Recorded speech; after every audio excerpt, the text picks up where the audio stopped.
Well, Sport Ireland has today announced a multi-year funding package of €14.2 million for Irish athletes in the run-up to the 2024 Olympics. Rowing Ireland will be the chief beneficiary. Funding for the Irish Athletic Boxing Association is yet to be confirmed.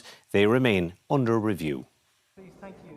A long-term vision, finally now in focus, as Sport Ireland today announced details of a first ever multi-annual funding model for Irish athletes.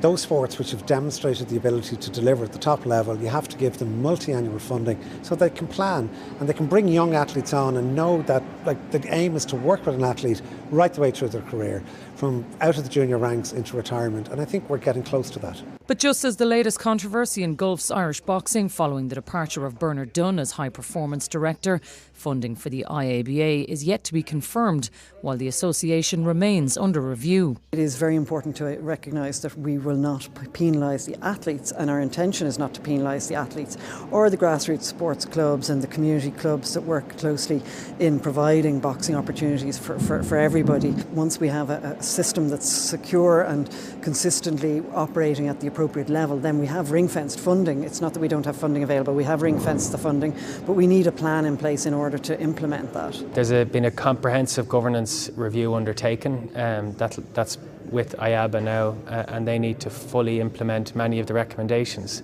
That sets about reforms around culture, around high performance, around grassroots, and around a whole range of areas related to governance. And if those aren't implemented, we will see history repeat itself. We've had 3 high performance directors resign since 2016. That brings instability to our boxers who are representing us on the international stage, and we need to see that stability and the focus on the grassroots when it comes to boxing overall. Among the boxing recommendations in the publication of the Tokyo Review was to address governance issues. Today they remain firmly in the spotlight. Jackie Hurley, RTE News.